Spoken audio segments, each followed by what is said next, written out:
바쁘고 지친 일상에서 벗어나 잠시 멈추고 앉습니다.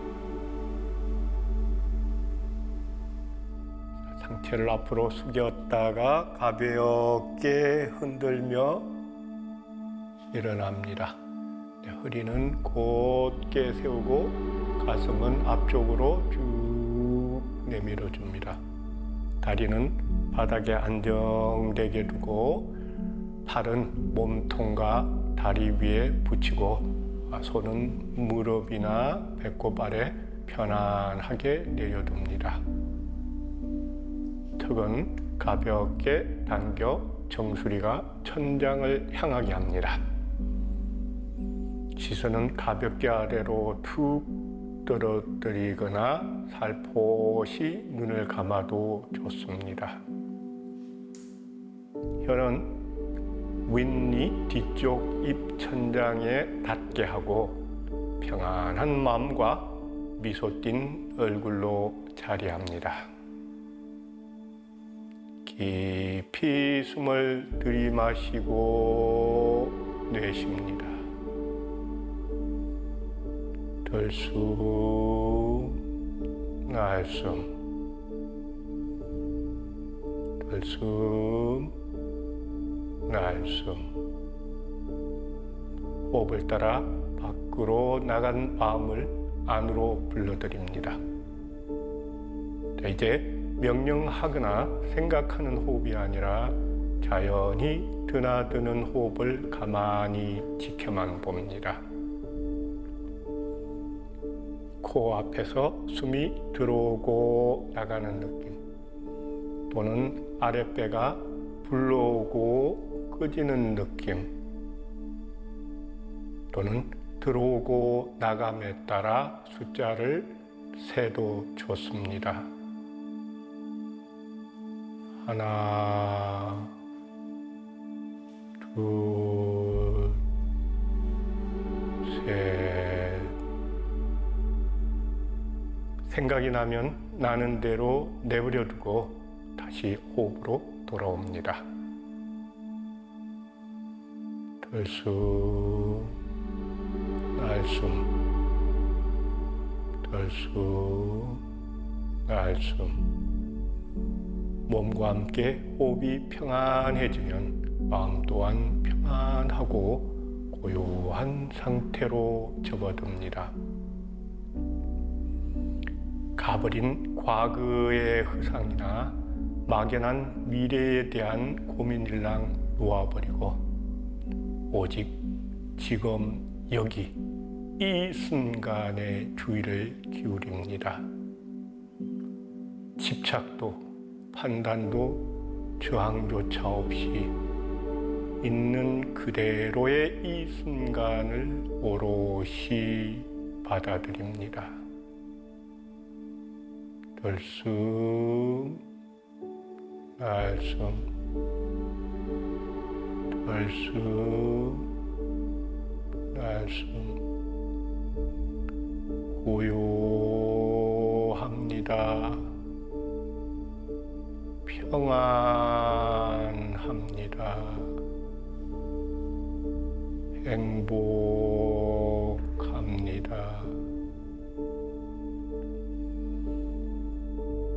우주란 시간과 공간의 총체라고 하지요. 내가 보는 우주는 모두 과거의 모습인지라 각 별의 위치에 따라 빛을 통해 내게 보내진 모습은 이미 영겁의 세월이 흘렀건만 우주는 한 하늘로 어우러져 과거의 우주가 현재의 나와 함께하니 미래의 나 또한 다른 모습으로 함께하게 되겠죠. 138억 년 전 한 점에서 시작된 우주의 첫 하늘이 열리고 점이 점으로 이어져 은하계를, 태양계를, 그리고는 마침내 지구별로 이어져 왔다 하지요. 46억 년 전 지구가 생겨나고 35억 년 전 이 땅의 최초의 생명이 시작된 후 600만 년 전 유인원에서 시작된 우리의 인연은 헤아릴 수조차 없이 많은 확률의 신비를 통해 지금의 나를 존재하게 했으니 이토록 놀라운 인연을 통해 이어져 온 업식이 이를 증명하고 있지요. 나를 이루는 흙, 물, 불, 바람이라는 4대의 원소는 나의 생과 인연되어 나의 일부를 이루다 내가 사라진 이후에도 다른 형상으로 이어져 가니 무엇이 나란 놈인가? 나라고 불리는 몸속 구조 또한 대우주의 구성과 별 다름없이 99.99%가 텅 빈 원자로 구성되어 텅 빈 공간 듯 하다가도 인연 따라 무엇인가로 이름 지어지고 모양 지어져 나타나니 나와 우주의 원리가 다르지 아니하네. 지금 이 순간이 이어져 이 생애 100년을 이루고 먼 할아버지 쪽부터 이어져 와서 내 자식, 내 손자로 이어져 갈 수백만 년의 시간을 두고 보면 급할 것도 수두를 것도 없지요. 한순간 단 하나만이라도 멈춤과 알아차림에서 비롯된 바른 습관으로 선업을 이어간다면 언젠가는 진정한 깨달은 자로 자리할 수 있을 테니까요. 그래서 내일 인류의 종말이 올지라도 지금은 한 그루의 사과 나무를 심겠다라고 했나 봅니다. 지금 내 모습이 변한다고 나를 구성한 원자가 사라진 것도 새로 생겨날 것도 아니니 어디선가 또 다른 모습을 이루어 이어져 갈 터이니 생급의 세월 동안 쌓인 먼지랑 훌훌 털어내고 좋은 기운들로 차곡차곡 다시 쌓아가는 즐거움을 누려봅시다.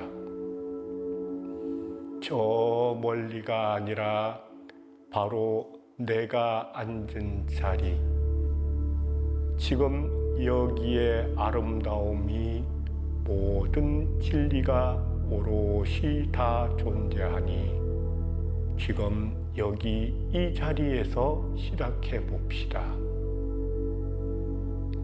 이제 다시 크게 숨 들이마시고 내쉬며 어지러운 몸과 마음을 가다듬고 밖으로 나간 마음을 안으로 불러들여 봅니다.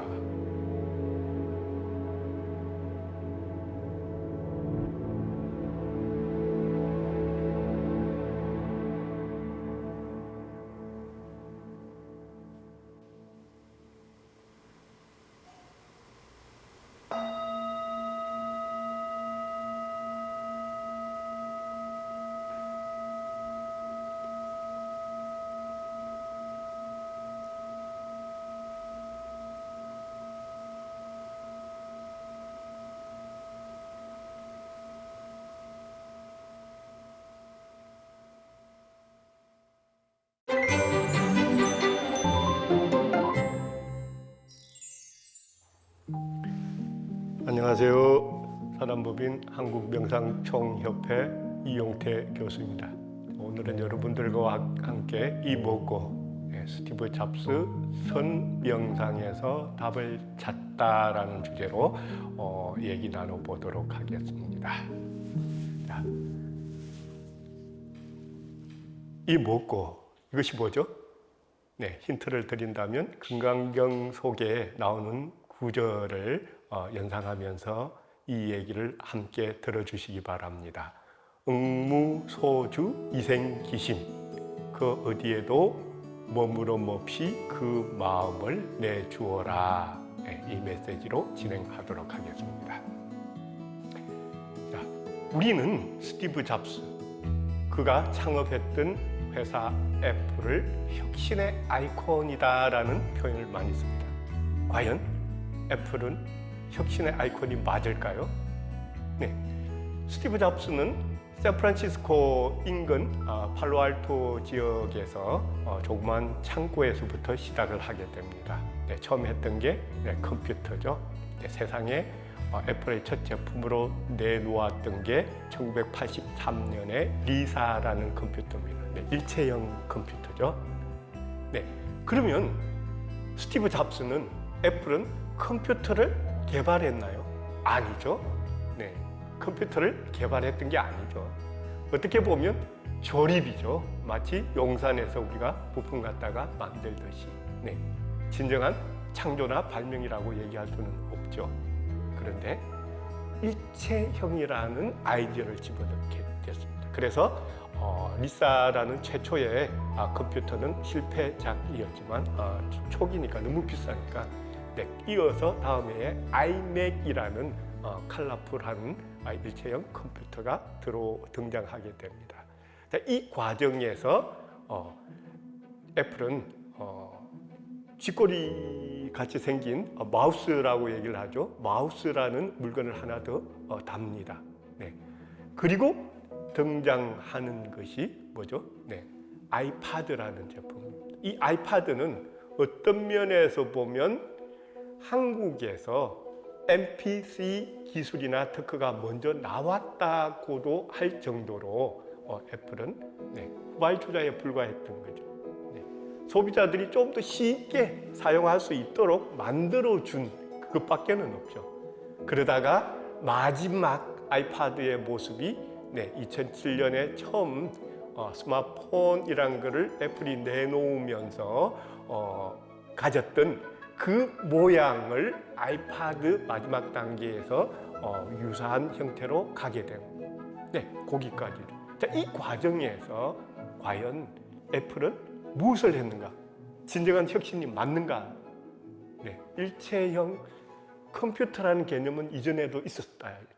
네, 당시에 IBM 위주의 컴퓨터에서 쓰고 있던 사용법이 DOS라는 도스 체계였죠. 이 도스 체계의 컴퓨터를 쓰기 위해서는 뭐가 필요하다? 요즘 이 코딩이라고 얘기를 하면서 여러 가지 언어들을 배웁니다. 컴퓨터 언어라고 얘기를 하죠.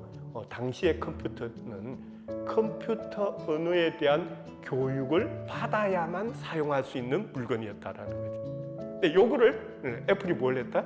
지금 우리 스마트폰에서 보는 바와 같이 그림으로 그려진 아이콘의 형태로 넣었다라는 거예요. 그걸 우리가 뭐라고 표현을 하죠? 그래픽 UI, GUI라는 표현을 씁니다. 근데 애플이 제품에다가 이 GUI라는 그림을 넣음으로 인해 가지고 소비자들은, 사용자들은 힘들고 복잡한 컴퓨터 언어를 배우지 않아도 그 그림에 보니까 온업인 것 같아. 프린트 모양으로 생긴 게 있어. 네, 그렇게 누르고 들어가서 사용할 수 있도록 사용자에게 편리하도록 만들어줬다는 거예요. 그러면 GUI가 대단한 거잖아요. 그러면 GUI라는 거를 애플이 스티브 잡스가 개발한 것이었을까요? 아니죠. 네, 바로 이 GUI라는 발명은 팔로알토에 있던 제록스, 복사기 만드는 회사죠. 제록스에서 만든 발명이었어요. 근데 정작 제록스는 자신의 GUI에 대한 가치, 미래 가치를 보지를 못했던 거죠. 남이 만들어 놓고 제대로 쓰지 못한 거를 스티브 잡스는 가져다가 제대로 쓴 거죠. 자, 이렇게 GUI, 그림으로 만들어진 아이콘을 통해 가지고 소비자들이 쉽게 만들다가 보니까 어때요? 도수 체제에서는 이 이동이란 게 뭐죠? 수평 이동과 수직 이동으로만 이루어집니다. 자, 그런데 그림으로 사방팔방에 늘려져 있고 이걸 사용하려다가 보니까 키보드 화살표를 통해서 아래 위 좌우로 가는 것보다는 뭐가 편하다? 마우스라는 물건. 근데 휙 나라는 구석에도 가고 여기도 가고 저기도 가죠. 클릭할 수 있는 거죠. 아, 그 마우스라는 거 대단하죠. 하지만 이 마우스 또한 스티브 잡스나 애플의 발명은 아니었다라는 거예요. 누가 했다? 스탠포드 연구소, SRI라는 스탠포드 연구소에서 발명해서 특허까지 냈음에도 불구하고 정작 그 제대로 된 사용을 해보지 못하고 남은 잔존 기간이 얼마 남지 않은 상태에서 스티브 잡스가 그 진가를 알아보고 불과 몇 천만 원의 사용료를 가지고 오게 됩니다. 그리고 몇 년 뒤에 그 특허의 생명은 끝나버리죠. 20년 보호기간이 끝나버리면서 자유품으로 왔습니다. 뭘 했죠? 스티브 잡스가? 애플이? 혁신인가요? 창조인가요? 발명인가요? 아니요. 뭐였죠? 보는 눈 하나만 있었던 겁니다. 자, 스마트폰으로 본격적으로 들어가 보도록 하겠습니다. 자, 다시 이 뭐 하는 데 쓰는 물건이니까 스마트폰이라고 얘기를 하죠. 스마트폰이라고 얘기를 합니다. 자, 에카르트 톨레의 말이 상당히 우리 선명상에서 여러 가지 얘기들을 많이 메시지 전달을 많이 하는 것 같아요. 대다수의 과학자들이 창의적이지 않는 간단한 이유는 생각할 줄을 몰라서가 아니라 생각을 멈추는 방법을 모르기 때문이다라고 얘기를 합니다. 스마트폰이라는 이 기기를 통해서 나타나는 철학은 스티브 잡스가 선불교의 영향을 통해서 나타나는 가치관이었다라고 저는 자주 설명을 하곤 합니다. 실제 스티브 잡스는 상당히 방황의 기간들을 거쳐서 인도의 초월 명상 등의 영향을 받다가 종국적으로는 당시 샌프란시스코 유역에 많이 들어와 있던 일본 선불교 선방들이 많이 있었습니다. 스티브 잡스의 서성은 바로 당시 미국에 들어와서 선불교를 많이 보급하던 스즈키 순류 선사의 제자였습니다. 이 스티브 잡스의 서성은 스티브 잡스에게 이 참선적인 선불교적인 선명상적인 많은 것들을 가르쳤고 스티브 잡스는 그 선불교에 굉장히 심취하게 됐다라고 얘기를 합니다. 스즈키 순류 선사의 대표 책이 선심초심이라는 얘기가 나옵니다. 초심이라는 얘기. 어떤 게 초심이죠? 겸손한 자세. 안다?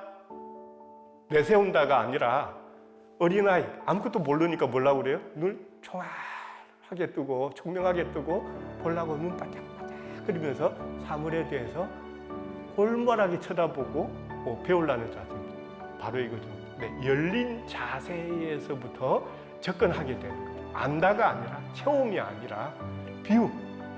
그를 통한 공간 찾기, 그 여유에서부터 열린 마음으로 세상을 대할 때 거기에서부터 무한한 가능성이 발견되게 된다. 무한한 가능성을 이루어낼 수 있다라는 사상이 선심이고 초심이다라고 얘기를 합니다. 그래서 그 선심, 초심, 결국 참선에서부터 그 많은 오늘날 애플을 이루어냈고 오늘날 우리가 하루 종일을 빠져 사는 스마트폰이라는 물건이 등장하게 됩니다. 자, 스티브 잡스의 경영 철학, 그 제품을 통해서 저는 세자의 한문 단어로 자주 풀곤 합니다. 첫 번째, 깨라. 고정관념을 버리고 틀을 깨라. 우리가 참선 불교에서 참선에서 선종에서 하는 방법이 뭐죠? 네, 화두를 잡고 들어가죠. 네, 화두를 잡고 들어가는 거예요. 네. 그 화두를 잡고 들어가는 수행을 뭐라고 하죠? 간화선이라고 얘기를 합니다. 네, 화두에서 두를 빼고 간화두선이 아니라 그냥 편의상 간화선이라고 얘기를 합니다. 자, 간화선의 뜻이 뭡니까? 네, 볼간이죠. 본다. 뭐를? 네, 화두. 말 대가리, 말 앞에 무엇이 있었던가를 보는 수행이 간화선이다. 그런데 우리가 제가 여러분들에게 학생들에게 대부분 이게 뭐예요 하고 물으면 대부분 이렇게 대답합니다. 핸드폰이요, 스마트폰이요 라고 얘기를 합니다. 자, 맞죠? 스마트폰, 핸드폰. 그 순간 우리는 그 말에 갇혀버리게 됩니다. 어떻게? 전화기잖아요. 전화기. 그 어디 쓰는 물건? 통화하는 데 쓰는 물건. 근데 스티브 잡스는 이 물건을 그렇게 바라보지 않았던 거예요. 스티브 잡스가 스마트폰 사업에 들어왔던 게 2007년 무렵이에요. 자, 2007년 무렵으로 돌아가 볼까요? 네, 그 이전에 스티브 잡스는 애플은 통신의 통자도 모르는 회사였어요. 통신 개발이라고는 해본 적이 없는 거였어요. 자, 휴대폰, 핸드폰이라고 얘기를 할 때 이 휴대폰 하면 생각나는 업체는 차라리 벽돌폰으로 알려졌던 무선 전화기 시대의 모토로라 지금 존재하나요? 존재하지 않죠. 2007년 무렵에 이 휴대폰의 글로벌 넘버 1은 노키아, 넘버 2는 삼성. 지금 어떻게 돼 있나요? 애플이 지배하는 세상이 되어버렸죠. 통신의 통자도 모르고 통신을 개발해 본 적도 없는 이 회사가 어떻게 이러한 엄청난 시장을 만들어낼 수 있었을까? 바로 보는 눈이었다. 자, 1등의 저주라는 표현을 씁니다. 1등의 저주. 1등을 뭘 하려고 하죠? 자리를 지키려고 하죠. 집착하게 되죠. 하면서부터 새로운 세상이 오는 것을 거부를 합니다. 계속 가고 싶어서. 근데 그렇게 되나요? 되지 않죠. 네. 이 과정에서 스티브 잡스는 어차피 가진 게 없었어요. 그러니까 열린 마음으로 바라보니까 그 당시 세계를 보니까 통신 내가 개발 안 해도 퀄컴에서, 인텔에서, 삼성에서 AP라고 얘기하는 통신 모듈을 갖다가 쏘면 돼. 깡통? 사람들이 보는 그 디스플레이라고 하는 거 애플이 공장 있나요? 없어요. 어디서 갖다 쓴다? 당시에 삼성에서 또 갖다가 써요. 카메라 모듈? 마찬가지죠. 삼성전기나 등등에서 갖다가 꼽아요. 뭐 했어? 조립했어. 그런데 스티브 잡스는 자기 거라고는 아무것도 없으면서 뭘 했죠? 스마트폰이라는 개념에서 벗어나니까 무한한 가능성을 보게 된 거예요. 어떻게 무한한 가능성을 보게 됐다? 다음에 등장하는 철학이 단입니다. 단순이라고. 예, 이 단자를 어디서 찾을 수 있냐면 선명상 선불교 참선할 때 나타나는 선이라는 한문을 자세히 보세요. 왼쪽에 뭐가 있죠? 본다도 아니라 그냥 보인다. 보일시. 오른쪽에 뭐가 있죠? 단순할 단. 단순하게 보인다. 그거예요. 가장 단순한 상태가 뭘까요? 빈 공간, 텅 빈 것만큼 단순한 공간은 없죠. 네. 이 텅 빈 공간을 본 거예요. 이 텅 빈 공간이야말로 무한한 가능성을 가져다 줄 수 있는 나의 경쟁력이라고 본 거예요. 그래서 에카르트 톨레가 얘기했던 오늘날 대부분의 과학자들이 창의적이지 못한 이유가 생각할 줄을 몰랐어가 아니고요. 멈출 줄을 몰랐어요. 더하기가 아니라 진정한 혁신이나 진정한 창조는 빼기에 있는 거거든요. 더 이상 뺄 수 없을 때 완전함이 보인다. 뺄 수 없을 때 완전함이 보인다라는 거예요. 자, 이제 그렇게 놓고 보면 다시 보이기 시작할 겁니다. 얼마나 단순해요. 아무것도 없어요. 텅 비어 있잖아요. 그죠? 과거의 전화기는 어떻게 했어요? 잠시 스마트폰으로 넘어오기 전에 우리는 블랙베리라고 하는 휴대폰을 본 적이 있을 거예요, 그죠? 네, 키보드가 자판이 절반 이상을 차지하고 있죠. 네, 블랙베리의 성공에 힘입어서 너나 없이 PDA 폰이라는 걸 만들어놨습니다. 네, 창은 요만한데 키보드가 점령하고 있는 자리가 엄청납니다.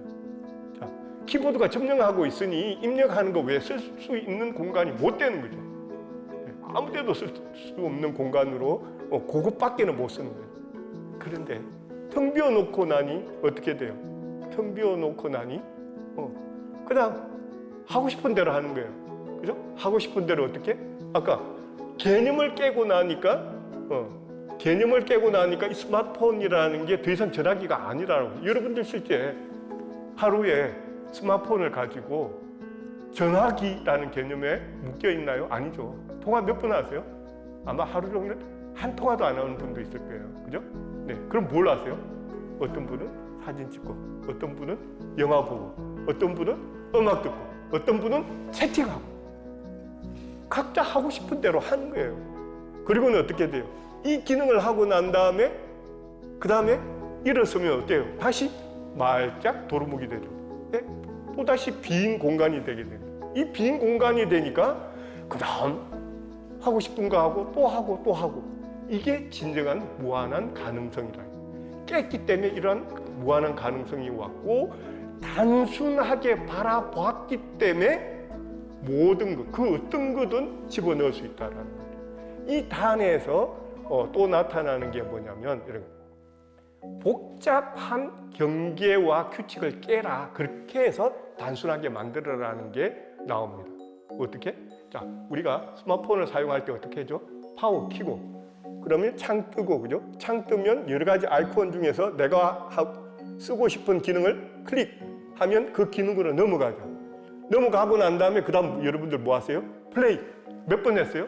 단 3번의 클릭으로 여러분들이 원하는 그것까지 가게 된 거예요. 그거 끝나면 뭐죠? 또 공으로 돌아갑니다. 또 다른 거 하시면 돼요. 이렇게 복잡함을 기본에서부터 어떤 말에 갇히지 않고 그 틀을 깨고 복잡함을 깨고 단순하게 접근하다 보니까 모든 것을 무엇이든 할 수 있다. 이것만큼 창조적인 거예요. 이것만큼 무한한 가능성을 불러일으키는 게 어디 있어요. 네, 그래서 제가 서두에 여러분들께 말씀드린 게 오늘의 메시지는 억무소주 이생기심이다라고 해요. 무엇에 집착하고 갇혀 있다가 보면 그것 말고 다른 것은 보이지가 않는다. 그런데 거울은 어때요? 스마트폰은 어때요? 그냥 빈 공간이에요, 그죠? 내가 나타나고, 내가 보였다가, 내가 떠나고, 아무것도 없었다가 개똥이가 나타나고, 개똥이가 나타났다가 그 다음에 강아지가 나타나면 강아지가 보였다고. 뭐든지 하시고. 스마트폰이 바로 그런 물건이었다. 자, 마지막으로 직이라는 얘기가 나옵니다. 직하면 우리가 선불교에서 뺄 수 없는 화두가 말씀이 직지인심이라고 얘기를 하죠. 던져진 돌이 아니라 뭘 찾아야 된다? 던진 사람을 찾아라. 바로 사람의 마음을 찍어내라라는 얘기죠.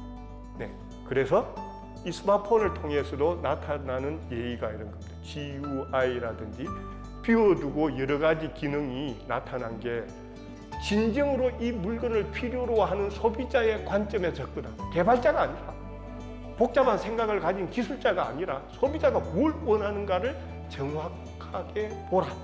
이게 어디서 나왔었죠? 선심초심이라고 그러죠. 아마존 또한 명상실을 건물마다 두고 있을 정도로 선불교적인 관심이 높은 명상에 대한 관심이 높은 회사입니다. 아마존의 모토 구호라고 하나요? 아마존에서 이런 표현을 씁니다. Always day one @ 아마존이라고. 아마존에서는 항상 열린 마음으로 초심으로 소비자들이 뭘 원하는가를 바로 들여다보라라는 거죠. 복잡한 기계라든지 복잡한 과정들은 그거는 개발자들이 고생을 해주고 소비자들을 위해서 가장 단순하고 간편한 방법으로 소비자들이 뭘 원하죠? 네, 복잡하게 배워하는 것도 싫지만 카메라 지고 노트북 들고 MP3 플레이어 들고 뭐지 뭐 이래가지고 어디 나서겠어요? 네, 단 하나의 가벼운 물건으로 이 모든 기능을 할 수 있었으면 너무나 좋겠다. 네, 소비자의 마음을 제대로 꿰뚫어 봤던 겁니다. 결국 네, 애플은 스티브 잡스는 복잡한 기술의 개발을 통해서 창조를 한 것이 아니라 오히려 반대로 가장 보편적인, 가장 그 시대의 첨단 기술이 아니라 모든 사람들이 보편적으로 싸게, 소위 말하는 가성비라고 그러죠. 가성비 높은 기술이나 방법들을 채택해서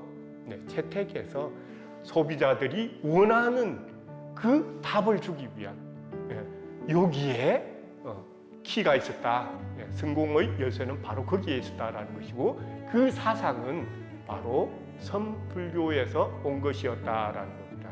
그래서 정리한다면 틀을 깨야 말에 갇히는 게 아니고 화두를 깨야 머리 화두 말 앞에 있던 생각 그 생각 앞에 있던 마음을 보아야만 본질을 제대로 볼 수가 있다라는 거죠.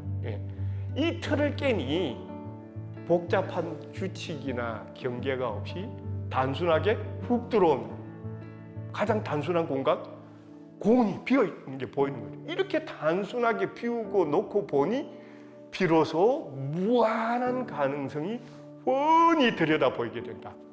그래서 파란직. 정확하게 선불교의 가르침을 상업적인 제품에서 그대로 구현한 거라는 말씀을 여러분께 드리고 싶습니다. 그래서 지혜란 멀리 있는 것이 아니라 복잡한 것이 있는 것이 아니라 내면의 세계에서부터 고정된 관념을 깨고 열린 자세로 겸허하게 받아들일 때 갑자기 훅 세상이 열리고 훅 보이는 밝은 대낮에 너무 명명백백하게 말로 풀 필요가 없이 보이는 그 세상, 그 깨달음 통찰력이 다가올 것이다. 이게 진정한 혁신이다라는 말씀을 드리면서 그러니까 서양의 소위 말하는 선구자 역할을 하고 있는 사람들을 많이 소개하곤 합니다. 그런데 그분들에 대해서 연구할 때마다 느끼는 놀라운 부분들이 물질적인 과학기술이 아니라 정신 세계를 통해서 엄청난 가치관을 영감을 얻었다라는 걸 발견했고요. 제가 억지로 붙인 게 아니라 스티브 잡스는 이런 얘기도 합니다. 만약 자기가 애플 창업과 이 기업을 계속 하지 않았더라면 머리 깎고 일본의 어느 절에 스님이 되었을 것이다 라는 표현을 쓸 정도로 굉장히 선불교 명상에 심취해 있었습니다. 잠시 말씀을 드렸던 유발 하라리 또한 마찬가지죠.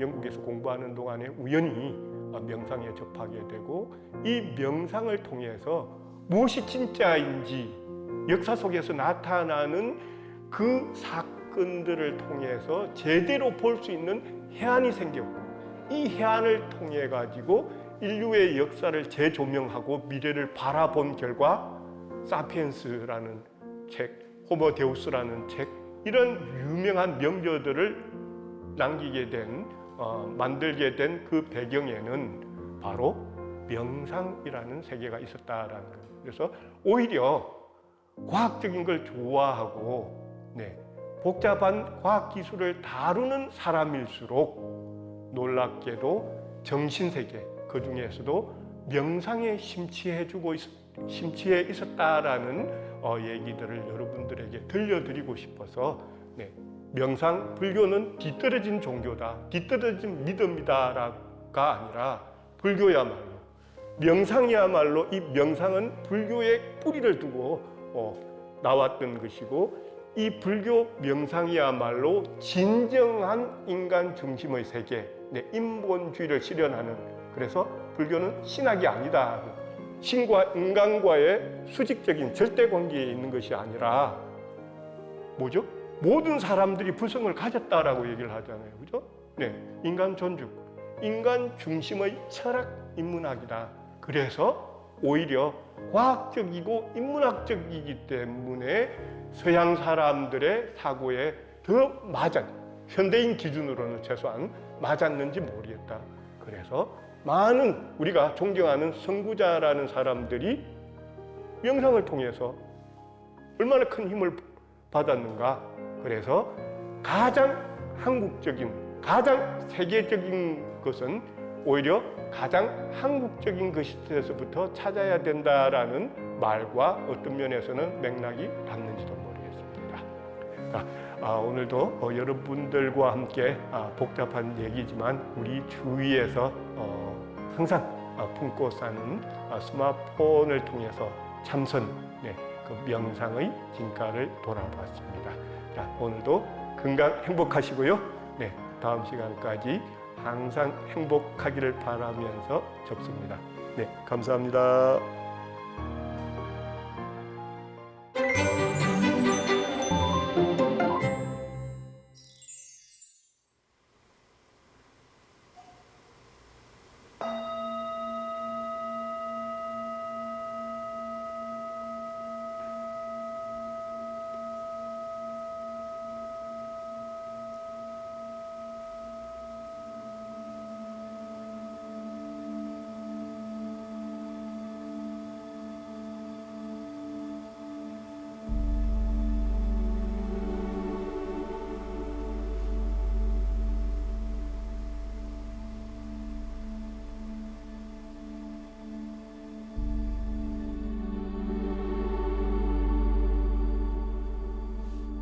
바쁘고 지친 일상에서 벗어나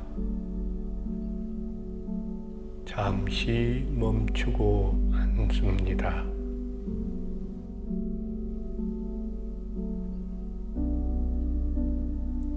곧게 안정되게 그리고 평안하게 앉습니다.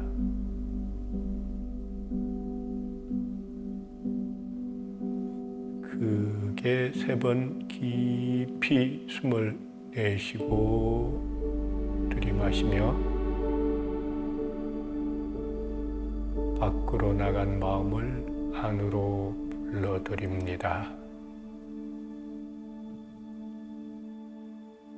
들숨, 날숨, 들숨, 날숨. 호흡이 평안해지면 몸도 마음도 평안한 상태로 접어듭니다. 들숨, 날숨, 들숨, 날숨. 평안합니다. 고요합니다. 행복합니다.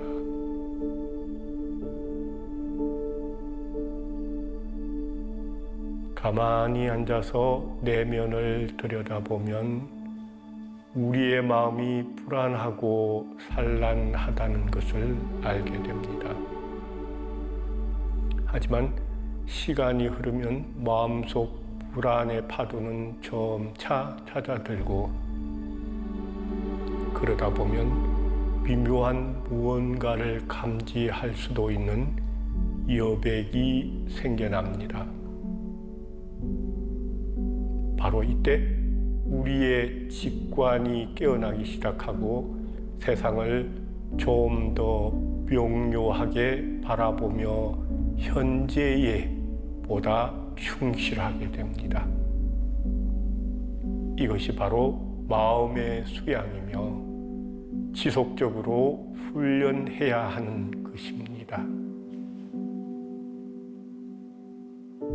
매 순간 찍어온 점들만이 선으로 연결될 수 있습니다. 미래 언젠가는 지금의 순간들이 이어질 것이라는 믿음은 우리들의 가슴이 시키는 대로 따라갈 수 있는 자신감을 줄 것입니다.